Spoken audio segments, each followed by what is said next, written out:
Hello, and welcome to our extended disc webinar. It's a 30-minute webinar, and we're actually going to be doing this in a series of 4 webinars on the disc styles. And today's disc webinar is on D styles. Am I winning? We're going to record this webinar, so in case you need to leave or you need to review it or share it with someone, we'll be sending you the link. As with our other short webinars, we won't have time for live questions, but please feel free to put your questions in the questions section, and we'll follow up with you after the webinar. My name is Christina. I am today's host, and I'm also the training director here at Extended Disc. And joining me today is my guest and my fellow disc trainer, Amy Lipinski. Welcome, Amy. Thank you, Christina. All right, so let's go ahead and get started. You want to take the lead? Absolutely. One of the things that we just like to set the foundation when we talk about the disc styles is that none of the styles are better or worse. They all have similarities and they all have differences. And we think about the different disc styles. They also all have their own individual strengths, and they also all have areas of development. 99% of the individuals that take the extended disc assessment have a combination of styles. So when we talk about our D style today, we'll be talking about it in its 100% pure form so that it will be easier for us to identify and clearly see and understand what the D style is all about. Just keep in mind as we do that, though, that 99% of the people who are taking the assessment are going to be a combination of the styles. Another important key point to keep in mind is that the assessment does not measure one's intelligence, ability, attitude, or skills. I think that's a really important point to make, Amy, that when we are talking about what can the DISC assessment do, it is a behavioral assessment, and it focuses strictly on behaviors because we know behaviors are things that we can make adjustments to. However, it's not the entire picture about a person, so you really can't make a sole decision just based on those results. As Amy mentioned, we don't account for a person's skills, experience, their attitude, what they bring to their person as a whole. So thanks for that quick introduction on those fundamental key points. So I'm going to give you now, I would say, the quickest review ever of the 4 DISC styles. So here is the extended DISC model, as I'm sure you are all very familiar with. You have your 4 quadrants, D, I, S, and C. And we break the DISC model into halves. So it just makes it easier for us to identify. And you can see the D styles and the C styles are going to be your task-oriented styles, meaning they prefer or they tend to gravitate to tasks and things over your I styles and your S styles, which are your people-oriented styles. We further divide the DISC model into reserved half. The C's and S's tend to be more reserved, and we also divide it into the active half, the D's and I's. They tend to be much more broad range, future focus, moving very quickly. However, today we are going to zero in on the D style. The D style is a task-oriented style, and they are also an active style. What I would say in terms of describing a D very simply is that they are very individualistic. I hope I got that word out right. And they are very task-oriented. They want to get from point A to point B as quickly as possible. They're really not as interested in what goes on between how I get to point B, but how do I get from B to C, C to D? Great. Well, I would like to introduce you all to Diana. Diana will be the individual we focus in on today to describe our D styles. Diana is very decisive. She is going to make quick decisions. They might not always be the right decision, but she is ready to make a decision. Diana is also a driver. She is always pushing to do more and to be better and to do better. Diana is also very strong-willed. She is not the person who is going to back down. She is going to keep pushing and get her way. Diana is also very direct. She's going to say exactly what she's thinking. She can be competitive. Diana wants to be the best. She's demanding. Diana wants results, and so she's demanding to get to those results. Diana is also very independent and can be self centered. She's a very individualistic style. So when we think about Diana, as Christina has mentioned, Diana is much more task focused. So when she focuses on something, she's looking to actively control tasks and things. Diana likes to be large and in charge, so she wants to take control. When Diana feels under pressure, she comes across as having a lack of concern and can almost appear insensitive because remember, Diana's about the task, not the people. So she comes across being more insensitive or showing lack of concern when feeling pressured. Diana's biggest fear is tied directly to her focus. Diana fears loss of control. She wants to be large and in charge. She doesn't want to take that control, lose that control, or have that control be taken away from her. Diana's attitude towards change, things don't progress without change. So Diana's always changing. Diana's all about progressing, getting to the next big thing. So Diana loves change and will be continually changing to move forward. Diana's attitude towards action, do it now. She wants to achieve great things, and Diana's going to move, act, decide. Diana does everything fast. So it's all about doing it now. I think, just a couple things to add on to what Amy is saying. Obviously, Diana is a very task oriented person. But when we say that about task oriented styles, we're not necessarily saying that they only can and will focus on the task. It's just their natural preference. They tend to gravitate towards tasks. So, if I am saying, if as a manager, I need everyone's budget reports turned in by the end of today. If I'm, someone like Diana, I might say, Amy, I need that report by 5 o'clock today. Boom, done. Mm-hmm. But, if I'm another style, maybe I'm a more people-oriented style, I might say, Amy, gosh, how was Quito? I know you just came back from there. It sounded like it was a fabulous vacation. I'd love to hear more about it. Oh, and before I forget, I need you to turn in that report by sometime the end of today. Is that okay? I still need the report by the end of today. It's just the natural preference of where I tend to gravitate to in our interaction helps me identify someone like Diana. And the other thing I just want to mention is that actions and behaviors are essentially neutral, meaning the act of doing something doesn't really have value until it is our own perception, what we give to that action, that gives it either a negative or positive or even a neutral connotation. So as Amy is reading through these words like strong will, demanding, self-centered, Diana would probably say, yep, that's me. exactly. But maybe you're showing this to someone who's maybe of a people-oriented style.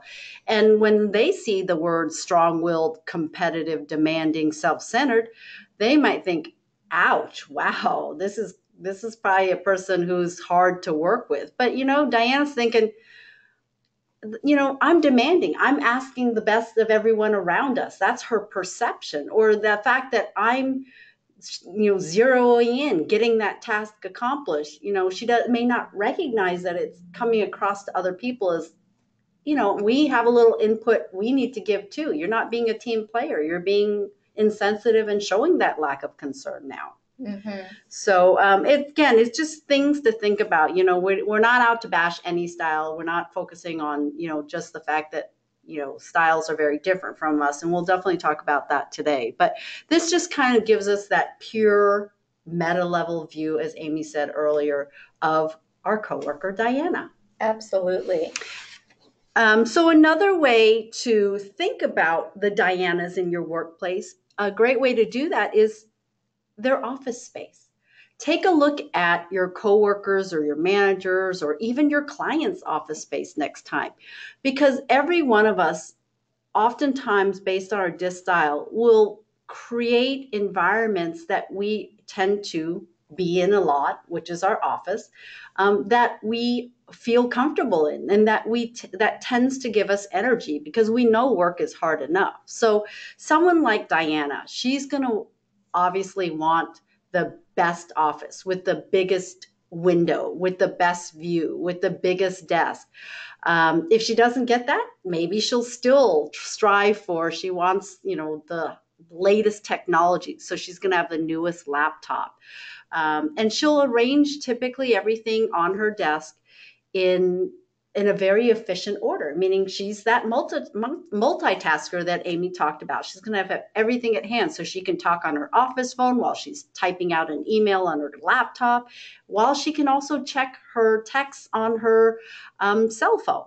So next time, take a look around, because an office space will give you more information possibly about identifying that person's style.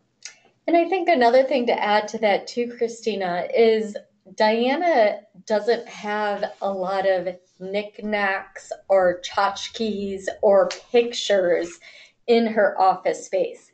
If Diana has anything up on her walls, it's going to be some sort of calendar to achieve tasks and results, or it will be something to recognize her accomplishments and her achievements. So when we think about identifying the D style, the office space is one clue. Another way to identify styles is to look at those behaviors. So we see in the picture, Diana is up there saying, I did it my way, right? The Dianas of the world are aggressive. They build the relationships through action. So it's not through the interpersonal skills or feelings, but their relationships are built by results, getting action and tasks completed. Diana can become irritated easily. Diana is decisive, right? Ready to move quickly. So she gets irritated with small talk and decisiveness. Diana's also very direct. She says exactly what she's thinking. I often say that Dianas of the world know that phrase, insert foot in mouth, right? Because they don't really think about what they're saying, the impact of the words. It just flies out of their mouth before they've even thought of the after effect of those words. And Diana's all about the bottom line. She wants to get to those results, and she's going to focus on the big picture. She's individualistic. So she's always thinking, how does this benefit me? Diana often appears to be in a hurry because she's wanting to accomplish things. Like Christina said, her desk, she's going to have it efficiently organized so she can multitask because she's in a hurry to get to the next great accomplishment. And D styles, they thrive in fast-paced environments. Absolutely. And in that same vein, she makes decisions quickly, sometimes hastily. It might not always be the right decision, but she's going to make a quick one for you. And as we've mentioned, Diana's that multitasker. And sometimes she can also have difficulty understanding others' viewpoints or feelings. Because again, her first instinct is to go to task versus people. Not that she can't, she just forgets to sometimes because that's not her natural preferred style. So, we say up until about this point, you're probably thinking, wow, all the Dianas of the world, they must be all the leaders and bosses and managers. But, one thing Amy and I always like to point out is if you are Diana and, maybe you're someone who likes to be in charge, it still doesn't account for the entire picture. Do you have the skills? Do you have the attitude? Do you have the knowledge to be a leader? Those are also critical factors in identifying leaders. And you know what? Maybe you do, maybe you are decisive, but maybe you don't always make the right decision. But as Amy said, you gotta love Diana. She knows that, oops, okay, bad decision, but I know my next one's gonna be the right one. Absolutely. She's always moving forward.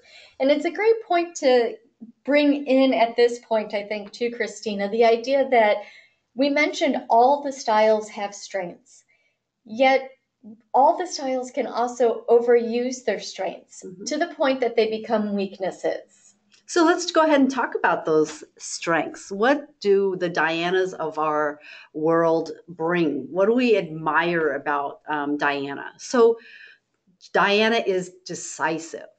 She knows what she wants. She's the one that if you go ask a question, she will give you an answer. It won't be ambiguous. You won't have to think about it. She'll tell you.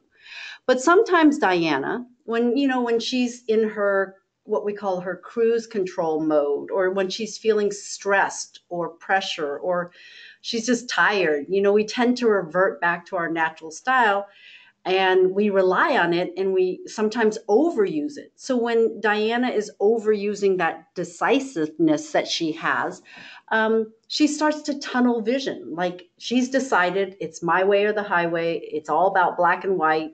And suddenly she becomes, to the rest of us, closed minded. She's not asking for input. She's insensitive. She's not a team player. And, we, or at least I do, admire someone who's direct. Just tell me what I need to know. It's efficient, it can be refreshing, but we also say that sometimes, whoa, what our parents tell us. If you don't have something nice to say, maybe don't say it at all. Think about filtering. So Diana can be that person that comes across as blunt and harsh. Competitive, we play club sports. Amy and I were just talking about soccer just a couple of minutes ago. It's great to be competitive. We want our organization, our team, and ourselves to be the best that we can be. And that her competitiveness can sometimes bring that out in us. But when she starts to overuse it, you don't, Diana, get to be the first to speak for our team every time, or, you get to be the first to leave the office every day. It just, after a while, can be a feeling that it's abrasive and even plain out annoying, I would say. So when we think about Diana, we've looked at her strengths and how she can sometimes overuse those strengths. But let's talk a little bit now about her communication style. How does Diana like to communicate? We've mentioned Diana's direct. She may not always filter. She's going to just say what she thinks and not filter the impact that her words will have. Diana also likes to dominate the communication. She likes to be the one talking. So the communication with Diana is typically one directional. She talks, you listen. She's all about the results, little on small talk. So as we mentioned, she's not going to come in or when you walk into her office, she's not going to say, how was your weekend? What's going on? What's new? She's going to get to the results, the action that needs to get done. Diana can also be an impatient listener, and she might even tend to interrupt others. Remember, Diana's active. She likes to be on the go.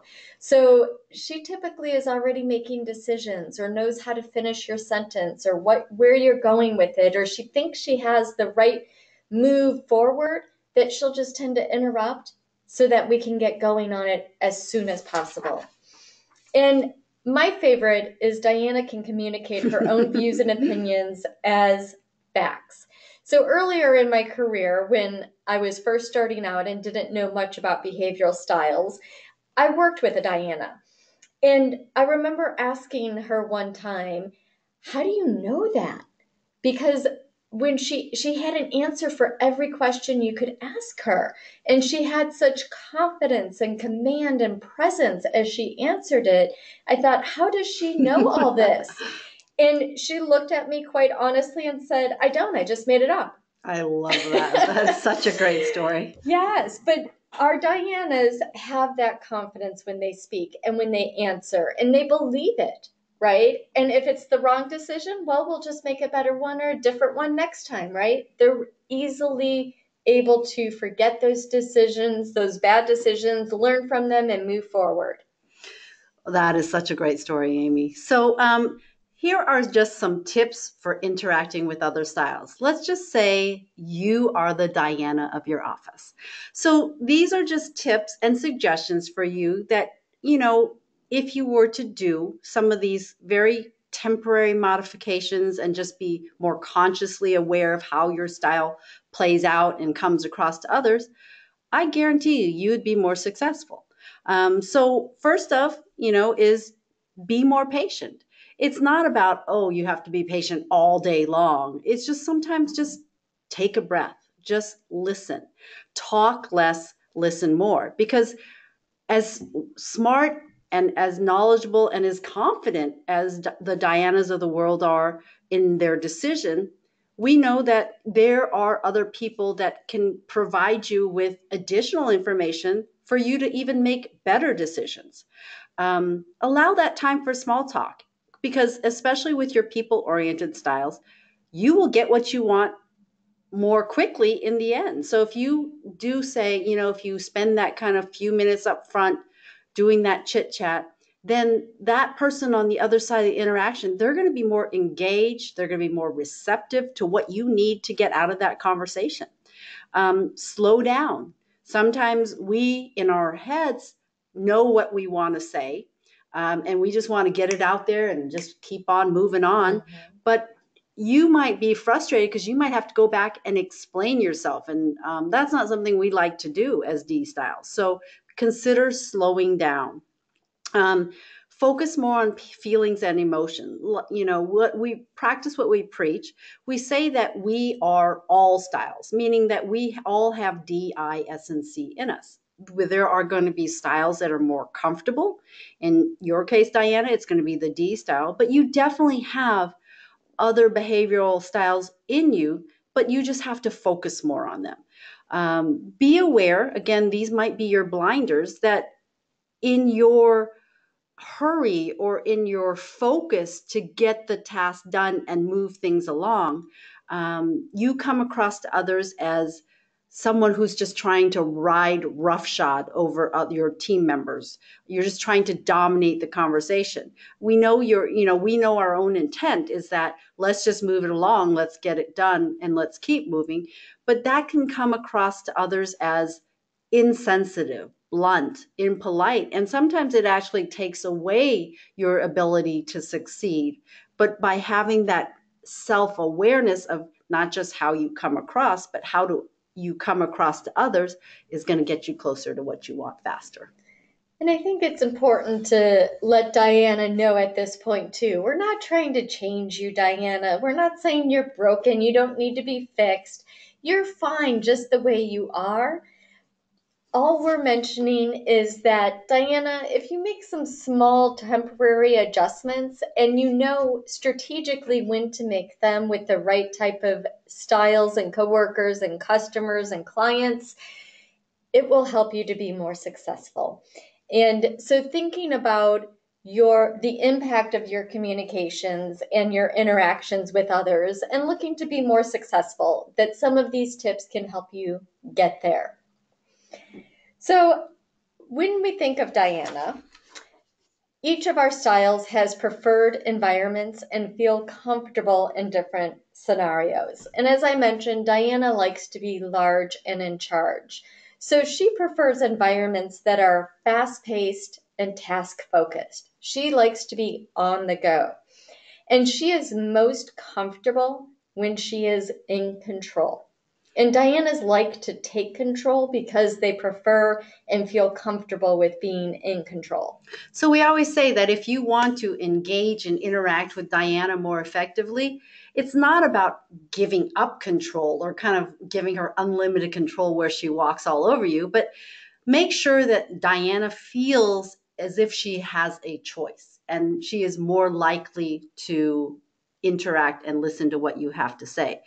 And when we talk about these preferred environments, we work in ever-changing environments, but we tend to, as styles, gravitate to environments where we thrive in, that give us energy. I mean, I always say work is hard enough. Why would we put ourselves in an environment if we don't have to? That drains our energy before we even start work. So when we think about what is it about Diana, what is she most motivated by?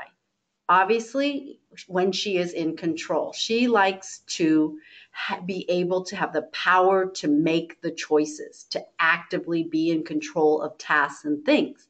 So, what is she seeking? She is seeking results. She wants to get those tasks accomplished and move on, and she is happiest when those results are her own. Diana also has a few irritations and some limitations as well. So let's talk first about her irritations. She gets irritated by inefficiency and indecisiveness. So some of the examples that I've seen in Diana with this is with small talk, right? That's not her strong suit. And sometimes that small talk irritates Diana because she views that as inefficiencies, taking up valuable time to get to the results. Sometimes she gets irritated with others when they overanalyze, that indecisiveness, right? They're not able to make a decision. They're looking at gathering other people's opinions and analyzing the data. And that can lead to irritations with her. Her limitations are these examples of impatience, of getting collaboration, of making small talk. And she's also limited by her feelings of superiority. That idea of being large and in charge can limit her style at times. So, Diana, my suggestion for you is that you need to learn a little humility. And jokingly, all is you might have to look up what the word means, but sometimes if you were to just give up a little control or allow people to have input, you're going to get your end result faster. So I would suggest to you that you need to learn some humility. And with that, of course, ending that kind of negative note, I want to end on a positive note. So, D styles, we often focus on what it is that is frustrating about other styles and what the differences are in other styles. But I want to identify in Diana, what is it that Diana brings to our daily jobs that make our lives easier? So this is the current scenario in terms of what we perceive. So Diana's saying, I want all of you to get moving and get it done ASAP. While the rest of us might be thinking, stop pressuring us so much. But the first step is to understand where Diana is coming from. You know, her perspective is, hey, let's get this done. The sooner we start, the sooner we get it done. And when Diana, with her visionary, her risk taking, her ability to think outside the box, when she achieves great things, that typically benefits our team, it benefits our organization. So oftentimes we focus a lot on the negative or the differences within other styles, but think about what your Diana brings to your daily life that maybe you don't want to do or you don't feel comfortable doing. She takes it for the team and she makes the team better because of that. Definitely. So I think to summarize Diana, I would say Diana's always asking, am I winning? She's about the results, accomplishments. She wants to be achieving greatness. So Diana's always asking, am I winning? And keep in mind, as we talked about Diana, we talked about her in that 100% pure form so that we could easily understand the D style and see the clear distinction of those behaviors if someone were 100% D style.